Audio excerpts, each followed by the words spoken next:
আল্লাহ পাক রব্বুল আলামিন যে আছেন, কোরআন শরীফের ৬০০০ আয়াত শুধু এই সম্পর্কে, গল্প ঘটনা এবং উপদেশ এই সম্পর্কে আল্লাহ দিচ্ছেন। এমন এমন অবাক করা কথা কোরআন শরীফের মধ্যে আল্লাহ বলছেন, যে বিষয়গুলো মানুষের দ্বারা অসম্ভব। মানুষের দ্বারা কি বলেন, আপনি একটু চিন্তা করেন। আমরা বিগত সপ্তাহে যে আলোচনাটা করছি, একটা পাখি নাম হুদহুদ, নাম কি হুদহুদ, সাল্লাল্লাহু আলাইহি সাল্লাম পাখিটা খুঁজতেছেন, পাখিটা পাইতেছেন না। একে তো হইলো, আমরা কি এখন দেখেন একটা পাখি লালন পালন করি, কত কষ্ট করে আমাদের বাড়িতে কবুতর বিষয়গুলো কত কষ্ট করে আমাদের নিয়ন্ত্রণে আনি। তো কোনো কোনো কিছু করা ছাড়া সমস্ত পাখি সাল্লাল্লাহু আলাইহি সাল্লামের নিয়ন্ত্রণে চলে আসছে। করছে কে? নাকি সাল্লাল্লাহু আলাইহি সাল্লাম শক্তি দিয়ে করছে? করছে না। সমস্ত কাজগুলো করছেন কে? আল্লাহ। তো সুলাইমান আলাইহিস সালাম পাখিকে খুঁজতেছে, মানে আমি একটা বিষয় বুঝাইতেছি যে তাওহীদ আল্লাহ কিভাবে বুঝাইছেন আমাদেরকে। আল্লাহ যে আছেন, অস্তিত্ব যে আল্লাহর আছে, আল্লাহ কেমন বুঝাইতেছে দেখেন। সুলাইমান আলাইহিস সালাম পাখিকে খুঁজতেছেন, পাখিকে পাইতেছেন, রাগ করছেন, বলছেন যদি তাকে না পাই এরপরে আসলে তাকে জবাই করে দেবো, শাস্তি দেবো। আমরা বলছিলাম, একটু পরে পাখি আসছে। পাখি আইসে কি বলতেছে দেখেন। পাখি তো পাখি, সে খাবে ঘুমাবে স্বাভাবিকভাবে, মানুষ কোনো কাজ করতে বলে কাজ করবে, কিন্তু এক্সট্রা দায়িত্ব তো তার নাই। আছে কে দিন মানে, কে দিন মানে না, কে আল্লাহকে চিনে, কে আল্লাহকে চেনে না, এই দায়িত্ব কি পাখি? এই দায়িত্ব পাখির না, এই দায়িত্ব কার? আল্লাহর। আল্লাহ মানুষকে দিচ্ছেন, মানুষ এটা করতে পারে যে আল্লাহকে মানা, আরেকজনকে মানানো, এই দায়িত্ব তো পাখিদের না। কিন্তু একটু চিন্তা করেন, পাখি একটু পরে আসলো, আইসা কি বলছে, সাল্লাল্লাহু আলাইহি ওয়াসাল্লাম কাছে এসে বলতেছে, ইন্নী ওয়াজাদতু ইমরাআতান তামলিকুহুম ওয়া উতিয়াত মিন কুল্লি শাইইন ওয়া লাহা আরশুন আযীম। হে আল্লাহর নবী, আমি আজকে উঠতে উঠতে উঠতে উঠতে দূরবর্তী এক দেশের মধ্যে গেলাম। যাওয়ার পরে সেখানে গিয়ে দেখলাম, ইন্নী ওয়াজাদতু ইমরাআতান, একজন মহিলাকে দেখলাম, তামলিকুহুম, যে নাকি ওই রাষ্ট্র পরিচালনা করতেছে, ওয়া লাহা আরশুন আযীম। আর মহিলার একটা বৈশিষ্ট্য ছিল যে তৎকালীন সময়ে যারা রাজা ছিল সবাইগুলো সিংহাসন সবারই ছিল, কিন্তু তাদের থেকে একটু অন্যরকম একটা সিংহাসন, বিশাল কারুকার্য খচিত, অন্যরকম বড় সড়ো একটা সিংহাসন আছে তার। কলাহা আরশুন আযীম, তার একটা কুরসি, আরশ আযীম, মহান একটা কুরসি আছে। আচ্ছা ঠিক আছে, আছে, তাহলে কি হইল? পরবর্তী আয়াতের মধ্যে পাখিটা বলতেছে যে নবী শুনেন, আরো কথা হলো, ওয়াজাদতুহা ওয়া কওমাহা ইয়াসজুদুনা লিশ-শামসি মিন দুনিল্লাহ।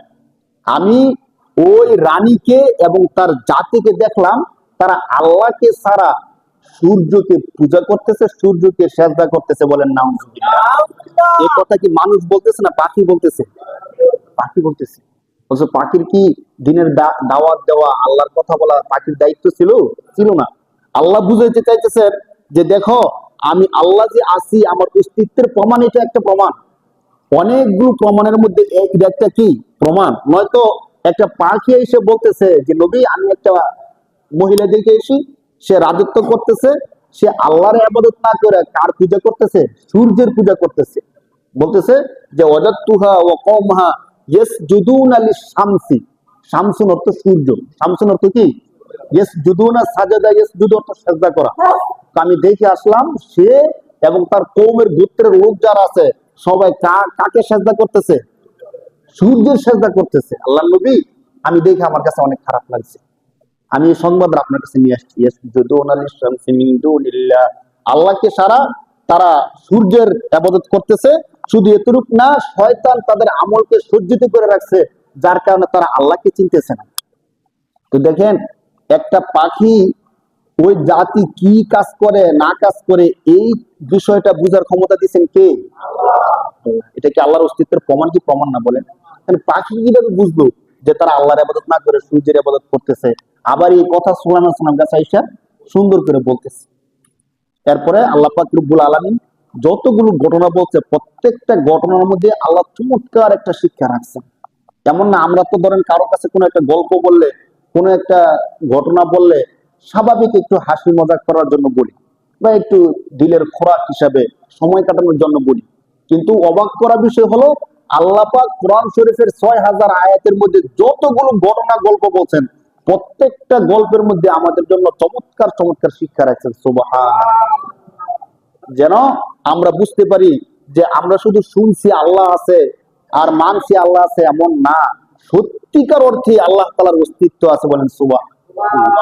সত্যিকারের কার অস্তিত্ব আছে বলেন? পরে কি করলো? সুলাইমান আলাইহিস সালাম পাখিকে পাঠাইলো একটা চিঠি দিয়া, তুমি যে কথা বলছো সত্যিকার রানী আছে কিনা আমি দেখে একটা চিঠি নিয়ে যাও। চিঠি নিয়ে গেল, রানীর সামনে চিঠিটা রাখলো। রানী চিঠিটা পাওয়ার পরে তার যে মন্ত্রী পরিষদ বর্গ আছে তাদের সবাইকে ডাকলো, ডাইকে বলতেছে যে শোনো, আমি অবাক হলাম যে কোন মানুষ কেউ আমার দরবারে আসলো না, কিন্তু আমি ঘুম থেকে উঠে দেখি আমার বিছানার মধ্যে একটা চিঠি পড়ে আছে। ঘুম থেকে উঠে দেখি আমার বিছানার মধ্যে একটা কি পড়ে আছে? চিঠি পড়ে আছে। আল্লাহ পাক রব্বুল আলামিন এই গল্পটা, অন্যান্য গল্প সংক্ষিপ্ত বলছেন, কিন্তু এই গল্পটা প্রায় একরকম বিস্তারিতই বলছেন আল্লাহ পাক রব্বুল আলামিন। সে তার মন্ত্রী পরিষদ বর্গ যারা আছে সবাইকে ডাকে বলতেছে ক্বালাত ইয়া আইয়ুহাল মালাউ। মালাউ অর্থ হলো নেতৃত্ব স্থানীয় যারা আছে, তাকে যারা পরামর্শ দিত, তার মন্ত্রী পরিষদ বর্গ যারা আছে তাদেরকে ডাকে বলতেছে ইয়া আইয়ুহাল মালাউ ইন্নী উলকিয়া ইলাইয়া কিতাবুম কারীম। আমি একটা সম্মানিত চিঠি পেয়েছি। চিঠির মধ্যে কি লেখা আছে?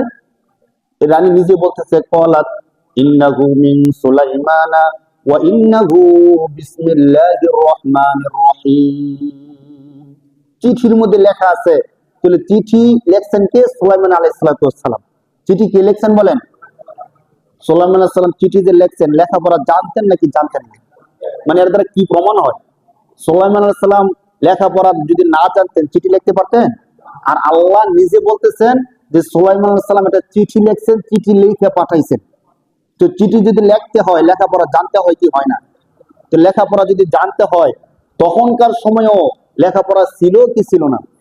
নাকি শুধু আমরাই সভ্য জাতি, আমরাই ডিজিটাল জাতি, আমরাই আধুনিক জাতি, একমাত্র লেখাপড়া পৃথিবীর সর্বশেষ জমানায় আমরাই পারি?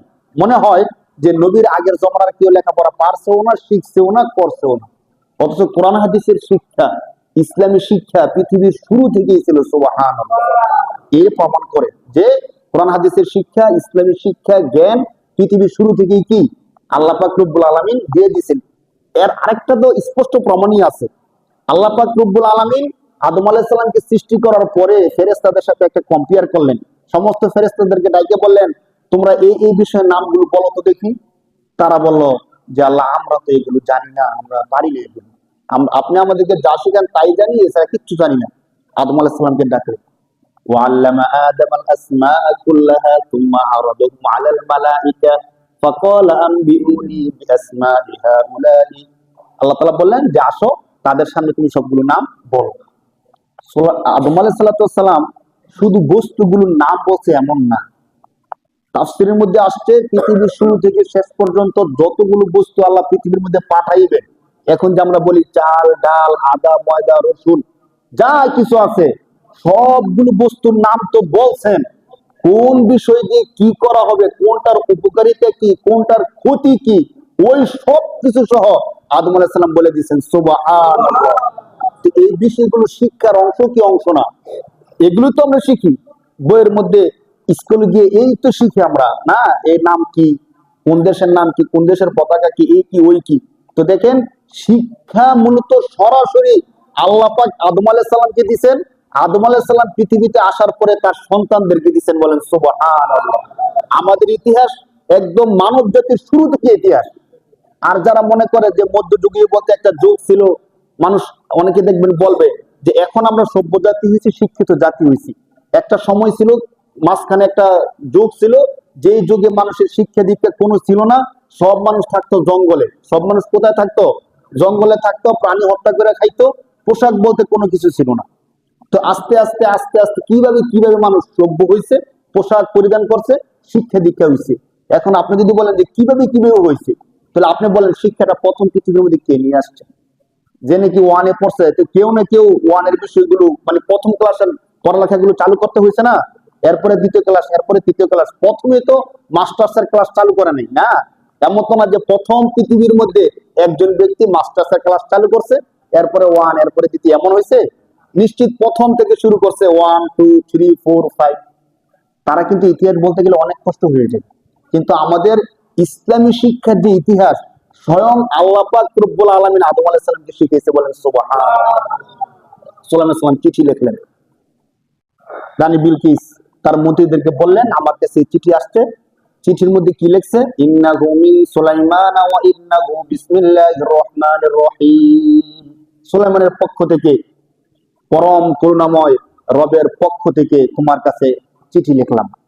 ওয়াল্লা তা'লু আলাইয়া ওয়াতুনি মুসলিমিন, শোনো, তুমি কোন রকমের ক্ষমতা দেখানো ছাড়া, অহংকার উদ্ধত প্রদর্শন করা ছাড়া তুমি মুসলমান হয়ে আমার দরবারে চলে আসো। সুবহানাল্লাহ। সুলাইমান আলাইহিস সালাম শুধু এই একটা লাইনই লিখছেন, প্রথমে বিসমিল্লাহ, ইন্নাহু মিন সুলাইমান ওয়া ইন্নাহু বিসমিল্লাহির রহমানির রহিম, আল্লাহ তা'লু আলাইয়া ওয়াতুনি মুসলিমিন। রানী বিলকিস খুবই বুদ্ধিমত্তার অধিকারী ছিল, এর আগে সপ্তাহে বলছিলাম। সে তার মন্ত্রী পরিষদদেরকে বলতেছে, শোনো, আমার কাছে যে চিঠি আসছে, ইয়া আইয়ুহাল মালাউ আফতুনি ফি আমরি, এখন তোমরা বলো আমি কি করতে পারি।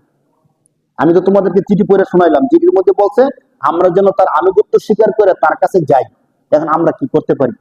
তার মন্ত্রী পরিষদের মধ্যে যারা ছিল, সেনাপতি হিসেবে যারা ছিল, সেনাবাহিনীর প্রধান, তারা বলতেছে যে রানী, আপনি তো জানেন নাহনু উলি কুওয়াতি ওয়া উলু বাসিন শাদীদ, আমরা হলাম এমন জাতি যাদের প্রচন্ড শক্তি রয়েছে।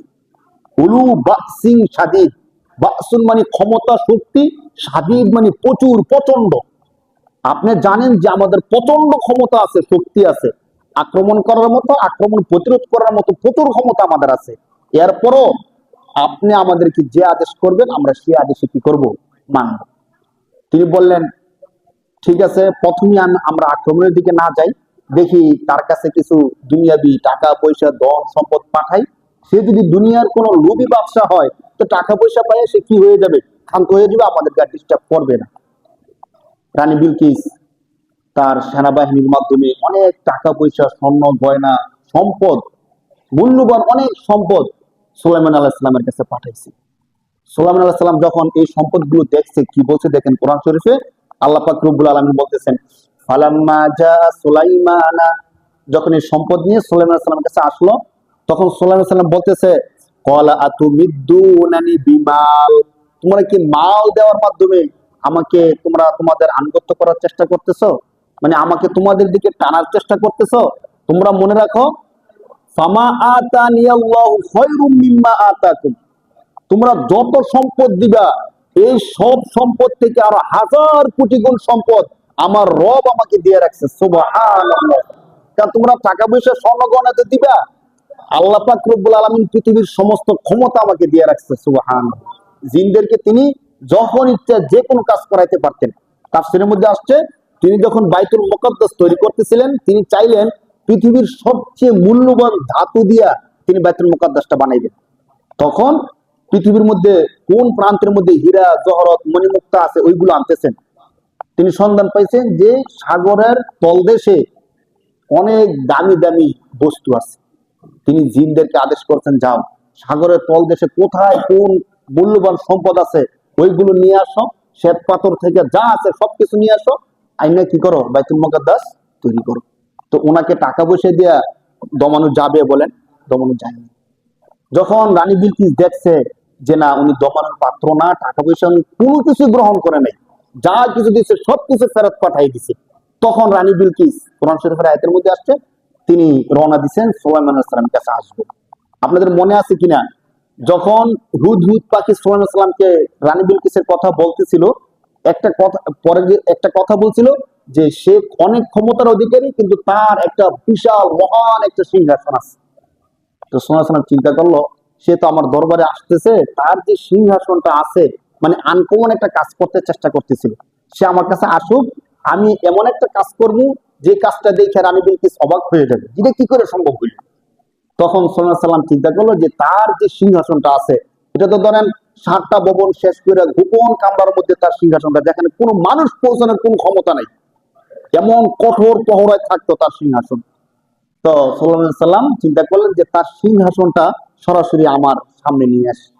এই জন্য কি করছে দেখেন, কোরআন শরীফের মধ্যে সুলাইমান আলাইহিস সালাম তার মন্ত্রী পরিষদের মধ্যে যারা আছে তাদেরকে বলতেছিল, ইয়া আইয়ুহাল মালাউ আইয়ুকুম ইয়াতিনি আরশাহা ক্বাবলা ইয়াতুনি মুসলিমিন, হে আমার মন্ত্রী পরিষদের মধ্যে যারা আছো, আমি বলছিলাম আপনাদের মনে আছে কিনা, এক পাশে ছিল মানুষ ক্ষমতাধর, আর এক পাশে ছিল কি, জিন। সবাইকে লক্ষ্য করে বলতেছে, আইয়ুহাল মালাউ আইয়ুকুম ইয়াতিনি, তোমাদের মধ্যে কে আছো রানী বিলকিস আমার কাছে আসার আগেই তার যে মহান বিশাল সিংহাসন, ওই সিংহাসনটা নিয়ে আসবা। এখানে অনেকগুলো কথা আছে, সময় সংক্ষিপ্ত। জুমার মধ্যে আপনারা যে সময়টা নিয়ে আসেন সর্বোচ্চ আধা ঘন্টা অথবা 45 মিনিট, এই 45 মিনিট সবকিছু বলার কোনো কি নাই, সুযোগ নাই। দেখেন এখানে কত চমৎকার একটা বিষয়। সুলাইমান আলাইহিস সালাম বললেন জিন এবং মানুষ এর মধ্যে যারা সবচেয়ে ক্ষমতাধর তাদেরকে বলছেন কে আছো সিংহাসনটা নিয়ে আসতে পারবা। এ কথা বলার পরে মানুষের মধ্যে কেউ কোনো কিছু বলেন। জিনদের মধ্যে যারা ছিল, আমরা কিন্তু স্বাভাবিকভাবে মনে করি কি জিনদের ক্ষমতা বেশি, এটা মনে করি কি করি না বলেন? স্বাভাবিকভাবে জিনকে আমরা ভয় পাই, মনে করি যে মানুষ থেকে ক্ষমতা কার বেশি, জিনের বেশি। জিন যা ইচ্ছা তা করতে পারে, জিন অনেক ভয়ানক একটা প্রাণী। জিন ভয়ানক, তাদেরকে দেখতে ভয়ের আকৃতিটা তাদের ভয়ানক, কিন্তু কোরআন এবং হাদিস তাদের যে পরিচয় দিচ্ছে সত্যিকার অর্থে মানুষ থেকে কোনো অংশেই তারা বেশি ক্ষমতাধর না। মানুষ থেকে তারা অনেক বেশি ভীতু, মানুষ থেকে অনেক বেশি কমজোর এবং দুর্বল। তাদের যদি এত ক্ষমতায় থাকতো মানুষ রাস্তাঘাটে চলাফেরা করতে পারতো বলেন? পারতো না। তারা যাকে সুযোগ পায় তারই ক্ষতি করে। আর যে জিনকে বেশি ভয় পায়, মনের মধ্যে অস্বস্থতা বেশি জিনের সম্পর্কে, তাকেই দেখবেন জিন ক্ষতি করে বেশি। আর পাশাপাশি যারা শয়তানি কাজ করে বেশি, যারা মদ গাঁজার সাথে লিপ্ত থাকে বেশি, অথবা যারা পাক পবিত্র হয় না স্বাভাবিকভাবে, বেশিরভাগ নাপাক থাকে, তাদেরকে যিনি ক্ষতি করে বেশি। আপনি নামাজ কতটুকু পড়েন না পড়েন, আপনি যদি সবসময় ওযুর সাথে থাকেন, আয়াতুল কুরসি পড়ে সবসময় আপনার শরীরের মধ্যে একটা ফু দিয়ে রাখেন, জিন জাতির যদি সর্দারও চলে আসে আপনার কোনো ক্ষতি করতে পারবে না ইনশাআল্লাহ। হাদিস এটা প্রমাণ করে যে যত বড় ক্ষমতাধর জিন হোক না কেন, আপনি যদি পবিত্র থাকেন, আয়াতুল কুরসি করে শরীরের মধ্যে ফু দিয়ে রাখেন, জিনের বাপেরও ক্ষমতা নাই আপনাকে বিন্দু পরিমাণ ক্ষতি করবে, আপনার একটা পশম কিছু করবে, এই ক্ষমতা জিনের বাপেরও নাই। দেখেন এখান থেকে আমরা একটু বলি, যখন সাল্লাল্লাহু আলাইহি ওয়াসাল্লাম বললেন যে কে আছো, রানী বিলকিস আসার আগেই তার সিংহাসনটা আমার কাছে নিয়ে আসবে। সিংহাসন তো বিশাল কিছু, নত সাল্লাল্লাহু আলাইহি ওয়াসাল্লামের দরকার ছিল না সিংহাসনটা আনার, কারণ সিংহাসন তো সুলাইমান আলাইহিস সালামটা আরো বেশি চমৎকার। তখন মানুষের মধ্যে প্রথম কেউ কিছু বলেনি, জিনদের মধ্যে যারা ছিল আল্লাহ তাআলা নিজে বলতেছেন ক্বালা ইফরিতুম মিনাল জিন্নি আনা আতিকা বিহি ক্বাবলা আন তাকুমা মিন মাকামিক। কোরআন শরীফের আয়াত পড়তেছি কিন্তু ইফরিতুম মিনাল জিন, জিনের মধ্যে সবচেয়ে বেশি ক্ষমতা যে জিনের, তার নাম ছিল ইফরিত নামক জিন। এই জিন দ্বারাই বলতেছে বাদশাহ নবী সুলাইমান, আপনি যদি আমাকে আদেশ দেন আমি রানী বিলকিসের যে সিংহাসন আছে এই সিংহাসনটা নিয়ে আসবো। সময় লাগবে কতক্ষণ? যে আপনি আমাদেরকে নিয়ে বসে আছেন না, এই মজলিস শেষ হওয়ার আগে আগেই সিংহাসন আমি এখানে নিয়ে আসবো। সুবহানাল্লাহ, চিন্তা করেন কেমন ক্ষমতা ছিল ওই জিনটা।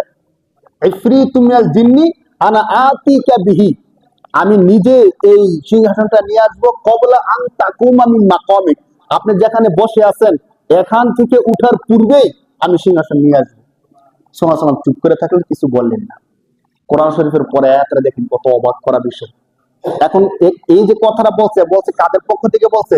জিনদের। কাদের পক্ষ থেকে বলছে? এই জিনদের কথা শোনার পরে যারা মানুষদের দলের মধ্যে ছিল, মানুষদের মধ্যে থেকে একজন দাঁড়ায় বলতেছে নবী সে তো বলছে আপনি এখান থেকে উঠার পূর্বে সে কি নিয়ে আসবে?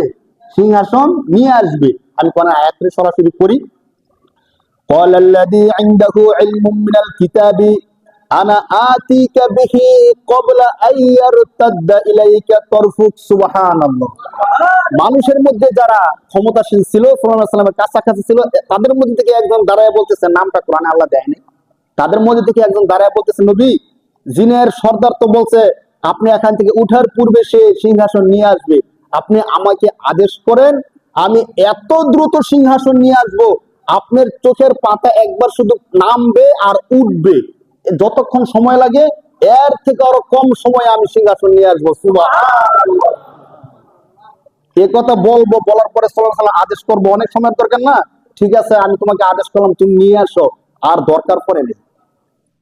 শুধু যে মানুষের মধ্যে যে ছিল সে শুধু আল্লাহর কাছে সাহায্য চাইছে, আল্লাহ তাআলার সাথে তার এত গভীর সম্পর্ক ছিল, আল্লাহ তাআলার সাথে সাহায্য চাওয়ার সাথে সাথে সাল্লাল্লাহু আলাইহি ওয়াসাল্লাম আর চোখ খোলারও দরকার পড়ছে না, শুধু এইদিকে তাকাইছে, তাকায় দেখে সিংহাসন চলে আসছে। সুবহানাল্লাহ।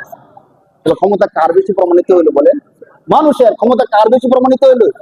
দেখেন কোরআন শরীফের আয়াতরা, ক্বালাল্লাযী ইনদাহু ইলমুম মিনাল কিতাবি আনা আতিকা বিহি, আমি সিংহাসনটা নিয়ে আসবো, ক্বাবলা আইয়ারতাদ্দা ইলাইকা তরফুক, আপনার চোখের পাতা একত্রিত হওয়ার পূর্বেই আমি সিংহাসন নিয়ে আসবো। এই কথা বলার পরে কি হয়েছে? আর চোখের পাতা একত্রিত করার দরকার পড়ছে না, শুধু পাশে তাকাইছে, ফালাম্মা রাআহু মুস্তাকিররান ইনদাহু, পাশের দিকে তাকায় দেখে রানী বিলকিসের বিশাল সিংহাসন এখানে চলে আসছে। সুবহানাল্লাহ, খুশি হয়ে গেছেন। খুশি হয়ে বলতেছে যে আল্লাহ, তুমি মানুষকে এত ক্ষমতা দিছো, এত শক্তি তুমি মানুষকে দিছো। সুবহানাল্লাহ বলতেছে, হাদা মিন ফাদলি রব্বি, এটা কোনো মানুষের ক্ষমতা না, বরং এটা হলো আমার আল্লাহ আর আমার রবের দয়া। সুবহানাল্লাহ, কার দয়া বলেন? আল্লাহ নিয়ে আসছে। নিয়ে আসার পরে সংক্ষিপ্ত গল্প হলো, যখন রানী বিলকিস সুলাইমান সাল্লামের দরবারে আসছে, আসার পূর্বে অনেক কথা আছে এখানে, মাঝখানে অনেকগুলো কথা সাল্লাল্লাহু আলাইহি ওয়াসাল্লাম নিজে বলছেন। রানী বিলকিস যখন আসছে, সুলাইমান সাল্লাম তার, এখানে ধর আমি বসা আছি, তো বারান্দার মধ্যে রানী বিলকিস আছে, মাঝখানে যে জায়গাটা আছে এই জায়গাটা সুলাইমান সাল্লাম একটা স্বচ্ছ কাচের একটা সিস্টেম করে রাখছে। কাজটা এমন ভাবে তৈরি করছে যে দূর থেকে দেখলে মনে হবে যে এখানে কাঁচ না, বরং পানি টলমল করতেছে। মানে কাঁচটা এত স্বচ্ছ ছিল এবং এত মূল্যবান ছিল, কিছু কিছু কাঁচ এমন আছে আপনারা দেখবেন, মানে কাঁচের দিকে তাকালে এটা কাঁচ বোঝা যায় না, কি বোঝা যায়? মনে হয় যে স্বচ্ছ পানি টলমল টলমল করতেছে।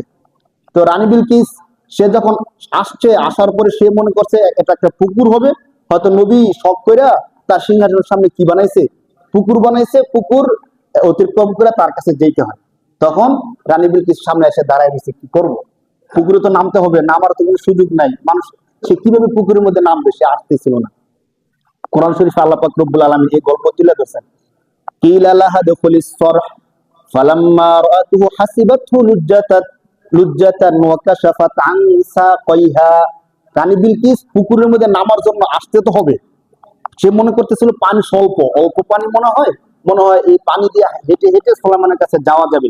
তখন সে মৌজা যে পরা ছিল, মৌজাটা খুলছে, খোলার পরে কাপড়টা একটু আলগি দিছে। কোরআন শরীফের আয়াতের শব্দ আর কি, কাশাফাত আন সাকাইহা, সাকুন অর্থ হলো পায়ের যে গিরা আছে, এই গিরাটা খুলছে। এখন সুলাইমান সাল্লাম এই কাজটা কেন করছেন? ছোট্ট করে যদি বলি, অনেকে অনেক তাফসীর করে, অনেক তাফসীর সম্পর্কে মুফাসসির কেরামগণ বলছেন তাফসীর গুলো ঠিক না। একটা তাফসীর হলো এমন যে কেউ কেউ বলছে মূলত রানী বিলকিস ছিল জিনদের সর্দার। রানী বিলকিস কি ছিল? জিনদের সর্দার ছিল। কেউ আয়েশা সুলাইমান সাল্লামের কাছে এই কথাটা বলছে যে রানী বিলকিস তো মানুষ না, সে জিন। তো সে যে জিন, এটা প্রমাণ করবেন কেমনে মানুষ নাকি জিন? তো সুলাইমান সাল্লাম কাচের স্বচ্ছ এই সিস্টেমটা করছে, যাতে করে সে যদি তার পা খুললে দেখা যাবে মানুষের পাও নাকি জিনের পা। তো এমন একটা তাফসীর কেউ কেউ করছে, কিন্তু মুফাসসির কেরামগণ বলছে এই তাফসীরটা কি না, শুদ্ধ না। কেন করছেন? সঠিক তাফসীর হলো, সুলাইমান আলাইহিস সালাম কাছে যখন রানী বিলকিস আসতেছে, তখনও কিন্তু সে মুসলমান না, সে সূর্যের পূজা করত, সূর্যকে সেজদা করত। তো মুফাসসির কেরামগণ বলছেন সে যে কাজটা করতেছে, কাজটা কি সঠিক নাকি ভুল? মানে রানী বিলকিস যে কাজটা করতেছে, সূর্যকে পূজা করতেছে, সূর্যের সেজদা করতেছে, মনে করতেছে সূর্য সবকিছু করে, যেহেতু সূর্য উঠে আলো দেয়, সারা দুনিয়া আলোকিত করে, তাহলে সূর্য মনে আমাদের রব, রানী বিলকিস মনে করত। এই জন্য তারা সূর্যের পূজা করত। রানী বিলকিস যে সূর্যের পূজা করতো, এটা সঠিক নাকি ভুল? ভুল। এখন ধরেন আপনি যে ভুলের মধ্যে আছেন, বুঝানোর দুইটা সিস্টেম। হয়তো আমি এমন একটা প্রসেস তৈরি করবো যে প্রসেস দেখে আপনি বুঝে যাবেন যে আপনি ভুলের মধ্যে আছেন, অথবা আপনি আসার পরে আপনার সাথে আমি তর্কে জড়ায় যাবো যে না আপনি ভুল, আপনি বলবেন না আপনি ভুল। তো দুইটার মধ্যে কোনটা সুন্দর বলেন? এমন একটা প্রসেস তৈরি করা, প্রসেসের মধ্যে বুঝে যাওয়া যে আমি ভুলের মধ্যে আছি। আর যদি তর্ক লাগিয়ে যায় তাহলে তো তর্কের মধ্যে অনেক সমস্যা হয়। তো সুলাইমান আলাইহিস সালাম চিন্তা করলেন যে তার সাথে কথা কাটাকাটি ছাড়া আমি এমন একটা সিস্টেম তৈরি করব যে সিস্টেমের মাধ্যমে সে বুঝবে যে সত্যিকার সে কিসের মধ্যে আছে, ভুলের মধ্যে আছে। যখন সে বারান্দার মধ্যে আসলো, আসার পরে দেখলো যে স্বচ্ছ কাছের যে ঝর্ণা, সে মনে করছে এটা একটা নদী বা পুকুর। তখন সে পা খুলতেছিল, তখন তাকে বলা হলো আপনার পা খোলার দরকার নাই, আপনি আসেন, হেঁটে হেঁটে চলে আসেন। যখন সে হেঁটে হেঁটে আসতেছে, ঘুমা মনে হইলো পানি, কিন্তু পানি বলতে এখানে কোনো কিছু নাই, পুরোটাই কি কাচের তৈরি। তখন সে বুঝতে পারছে যে আমি মূলত যে ধারণার মধ্যে আছি, আমার ধারণা সঠিক না, আমার ধারণাটা কি ভুল। যার কারণে পরবর্তীতে সুলাইমান আলাইহিস সালাম তাকে বলার দরকার পড়ছে না। কোরআন শরীফের আয়াতে আল্লাহ তাআলা প্রমাণ করছে, দেখেন, ক্বালা ইন্নাহু সারহুম মুমাররাদুম মিন কাওয়ারিদ। সুলাইমান বলতেছে আপনার পায়ের মোজা জুতা কিচ্ছু খোলার দরকার নাই, আপনি যেভাবে আছেন ঠিক সেভাবে চলে আসেন, এটা পানির কোনো কিছু না, এটা সত্য একটা কাজ মাত্র। যখন এই কথা বলছে তখন ওই রানী বিলকিস নিজ থেকে বলতেছে, দেখেন, কলাত, কলাত মুয়ান্নাস মহিলাদের জন্য ব্যবহার হয়, কলাত রব্বি ইন্নী যালামতু নাফসি। রানী বিলকিস নিজে বলতেছে, হে আমার রব, এতদিন পর্যন্ত আমি যা মনে করতাম সব ভুল মনে করছি, আমি আমার নিজের উপর জুলুম করছি, আমি আমার ভুল বুঝতে পারছি। সে বলতেছে, ইন্নী যালামতু নাফসি ওয়া আসলামতু মা সুলাইমানা লিল্লাহি রাব্বিল আলামিন। সুবহানাল্লাহ। সে বলতেছে, আমার রব, আমি আমার ভুল বুঝতে পারছি, এতদিন আমি যা করছি সব কিছু ভুল ছিল। ইন্নী আসলামতু মিন সুলাইমান, আমি সুলাইমানের যে ধর্ম, রবের যে ইবাদত, রবের যে দ্বীন ধর্ম, আমি ওই ধর্মকে স্বেচ্ছায় গ্রহণ করে নিলাম। সুবহানাল্লাহ। যে আলোচনাটা আমরা করতেছিলাম তাওহীদের, এই গল্পগুলো আল্লাহ তাআলা কেন বলতেছেন? আল্লাহ যে আছেন, আল্লাহ যে সত্যিকার আছেন, সুলাইমান আলাইহিস সালাম এই বুঝটা বুঝাইছেন কাকে? রানী বিলকিসকে। তো রানী বিলকিসকে বুঝাইছেন, ওই ঘটনা তো শেষ, তার এখন পৃথিবীর মধ্যে কেউ আছে না? সুলাইমান আলাইহিস সালাম আছে না, রানী বিলকিস আছে না, রাজ্য কিচ্ছুই নাই। এখন আল্লাহ তাআলা এই গল্পগুলো আমাদেরকে কেন বলতেছেন? যাতে করে আল্লাহর প্রতি, দ্বীনের প্রতি 100 থেকে 100% বিশ্বাস আমাদের মধ্যে থাকে। আমরা যেন বিন্দু পরিমাণ সন্দেহ না করি যে আল্লাহ বলতে কেউ নাই, আমরা করতেছি আর কি, সবাই করে এই জন্য আমি করি না।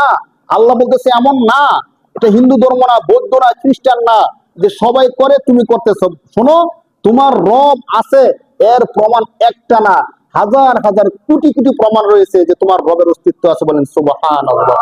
কোরআন শরীফের 1 নম্বর পারার 20 নম্বর পৃষ্ঠায় আল্লাহ বলতেছেন, যে রবের আলোচনা এতক্ষণ শুনছো, তোমাদেরকে আদেশ করতেছি, সিবগতাল্লাহ ওমান আহসানু মিনাল্লাহি সিবগ, তোমরা আল্লাহর রঙে রঙিন হও। কার রঙে রঙিন হতে বলতেছেন?